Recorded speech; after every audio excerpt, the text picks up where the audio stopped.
მოგესალმებით, მივესალმებით თქვენს ტელემაყურებლებს.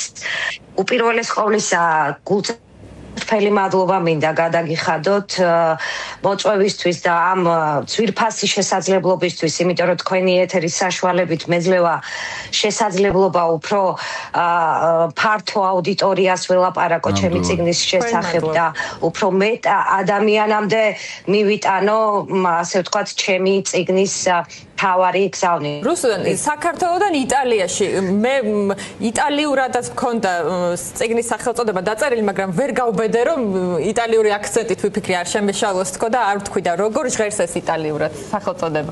სანამ შინაარსზე გადავა. Dalla Giorgia in Italia. Dalla Giorgia in Italia. და ზოგადად ეს რაც შეეხება ჩემს წიგნს ეს სრულიად ასე ვთქვათ რეალურ მოვლენებზე არის დაფუძნებული და ჩემს პირად გამოცდილებაზეა დაფუძნებული და 12 წლის გოგონას ნამდვილი ისტორია ხო? რა გადახდა ამ გოგონას? კი ბატონო, კი. რა გზა გამოიარა და ამ გზაზე შემხვედრმა ადამიანებმა რა როლი აქვს მათი ცხოვრება? ამ წიგნში მე რეალურად ერთდროულად ვყვები ჩვენს ანუ საქართველოს ტკივილზე, აფხაზეთზე და ამავდროულად იტალიის სოლიდარობაზე, მხარდაჭერაზე და სიკეთეზე. ეს წიგნი ერთგვარი, ასე ვთქვათ, სიმართლის მოყოლის პასუხისმგებლობაც არის, რა თქმა უნდა, იმიტომ რომ მე როგორც პრეზენტაციაზე ავღნიშნე სხვათა შორის რომ რუსული პროპაგანდა ძალიან აქტიურად ცდილობს ისტორიის დამახინჯებას ზოგადად და ამას აკეთებს ძალიან წარმატებულად განსაკუთრებით ევროპულ ქვეყნებში და ცდილობს ასე ვთქვათ საზოგადოებრივი აზრის ჩამოყალიბებაზე უდიდესი როლი ითამაშოს, ხო? და სწორედ ამიტომ ვთვლი რომ თითოეული ქართველი, ვისაც ამის შესაძლებლობა ექნება, სადაც მისი ხმა მიაღწევს, აუცილებლად უნდა ელაპარაკოს ადამიანებს სიმართლეზე, რეალურ ისტორიაზე, რეალურ ადამიანებზე და იმ ტკივილზე, რაც რუსეთის აგრესიის შემდეგ ჩვენ გავიარეთ ათასობით, ასე ვთქვათ, დევდილმა, ხო? და წიგნის მეორე ნაწილს რაც შეეხება, ეს არის სრულიად განსხვავებული ისტორია, ქრონოლოგიურად მოვყვები 1994 წელს პალერმოს მერის ლეო ლუკა ორლანდოს და დღევანდელი ევროპარლამენტარის ძალისხმევით, სხვათა შორის წინასიტყვაობა მან დამიწერა, ჩემი წიგნის წინასიტყვაობა ლეო ლუკა ორლანდომ დაწერა და აუცილებლად მეორეს მხრივ მინდა გავიხსენო ვახტანგ ესვანჯიას წვლილი ამ საქმეში, უდიდესი ადამიანი, აი მართლა უწრფელად დიდი მადლობა მინდა გადავუხადო მის ოჯახს, იმიტომ რომ თვითონ გარდაცვლილი არის უკვე და მან ძალიან დიდი წვლილი შეიტანა ამ პროექტში. ჩავედით სიცილიაში და გავატარეთ იქ ზაფხული.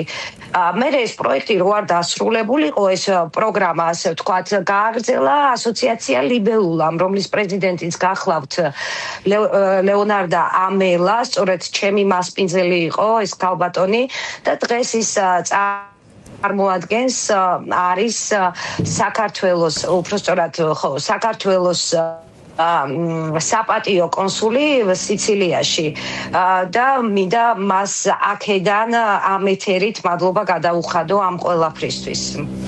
ხო, აი თქვენ და 30 წელი არის ეს ურთიერთობა გრძელდება, 30 წელი არის ეს ურთიერთობა გრძელდება და დღემდე გვაქვს, ასე ვთქვათ, ეს მოგონება აღარ არის, ეს არის უკვე ჩამოყალიბდა, ასე ვთქვათ, ოჯახური კავშირი ჩვენს შორის.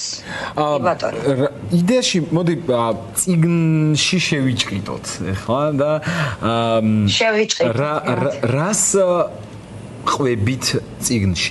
რას კითხულოს მკითხველი და რა ემოციით ხურავს შემდეგ წიგნს. ანუ დაუშვათ, ეს არის უფრო მორგებული იმ ტკივილის მოყოლაზე და იმ რეალობის აღქმაზე, რაც აფხაზეთთან წამოსვლას უკავშირდება და მე ემიგრაციას უკავშირდება, თუ დაუშვათ ეს არის უფრო პოზიტიური მხარე წამოწეული წინ, რომელიც ყვება მიუხედავად ყველაფრისა, რა ძალა აქვს მაგალითად სიკეთეს, რა ძალა აქვს ადამიანურ ურთიერთობებს და რა ძალა აქვს მაგალითად სოციუმს, რომელშიც ადამიანი იზრდება და ვითარდება.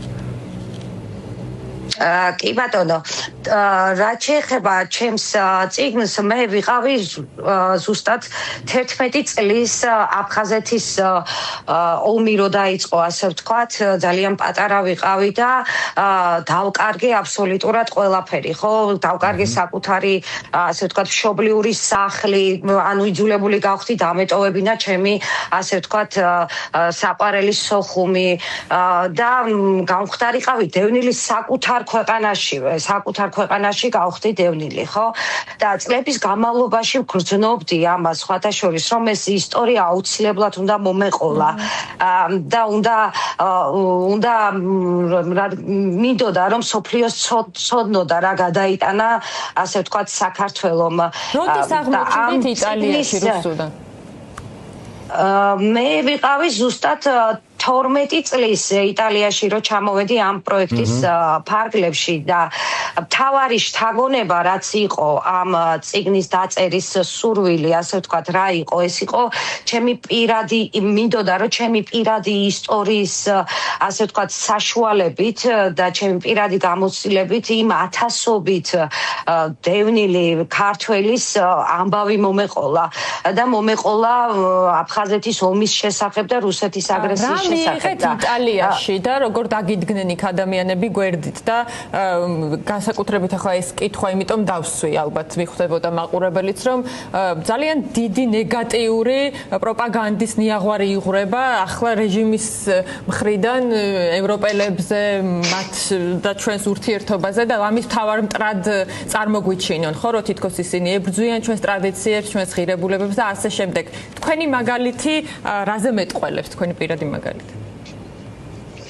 იცით რა არის, ზოგადად იტალიაში ამოსვლამ ამ ოჯახებში ჩვენ ანუ ოჯახებმა რომ მიგვიღეს ხო ჩვენზე ძალიან დიდი ზეგავლენა მოახდინა ამ ევროპულმა ღირებულებებმა იმიტომ რომ თითოეული ჩვენგანი თავის საქმეში არის წარმატებული ყველა ჩემი საქმე პროფესიული საქმიანობა უკავშირდება ასე ვთქვათ იტალიას დღეს მდგომარეობით მე ვასწავლი სამ სკოლაში ვასწავლი იტალიურ სკოლაში ბილინგურ სექტორზე გეოგრაფიას იტალიურად და ვასწავლი ასე ვთქვათ ორ საჯარო სკოლაში 128 სკოლა და 75 სკოლაში და მან უკვე იტალიურ ენას ვასწავლი და რას ლაპარაკობთ აი ძალიან დიდი როლი შეასრულეს ჩვენს ცხოვრებაში რა თქმა უნდა იტალიელებმა და ზოგადად ევროპელებმა ამიტომ მადლობის მეტი რამე თქმის რამდენიმე წუთი გრჩება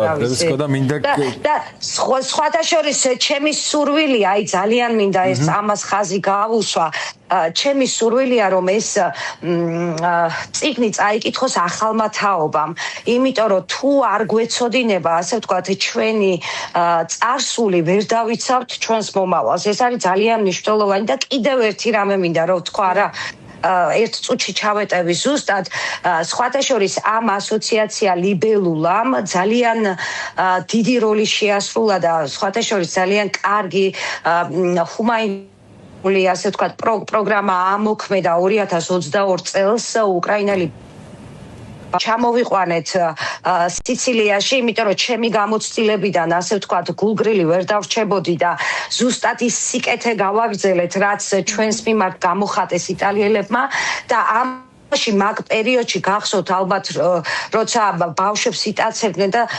სხვათა შორის ორდერიც არის გაცემული პუტინის დაკავებასთან დაკავშირებით ჰააგის სასამართლოს მხრიდან და მაგ პერიოდში შევძელით ჩემი მეუღლის რომეო ფარულავას და მისი მეგობრის ჩვენი ოჯახის მეგობრის დავით საყვარელიძის უშუალო ასე ვთქვათ ჩართულობით და უკრაინელი ხალხის მხრიდან ასე ვთქვათ მის მიმართ ნდობის წყალობით ჩვენ შევძელით რომ ეს ბავშვები ჩამოგვეყვანა იტალიაში 50 ბავშვი ჩამოვიყვანეთ და დღემდე აგრძელებენ ეს ბავშვები ურთიერთობას და ზუსტად ეს ისტორია გრძელდება დღეს ქალაქ მემფისში ძალიან დიდი მადლობა მე წარმატებულობებს ასეთი პირადი ისტორიები შეგვიძლია ვაქციოთ კოლექტიურ მეხსიერებად ნამდვილად ესეა ძალიან დიდი მადლობა ძალიან დიდი მადლობა გულწრფელ მადლობას.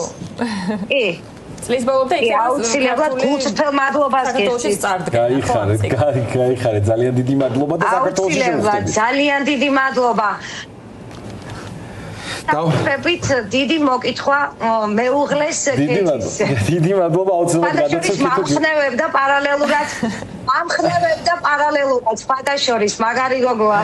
ეხლა გვიყურებს კი და აუცილებლად გადავცემ მეც მოკითხავს. დიდი მადლობა, რისკა დაგემშვიდობებით.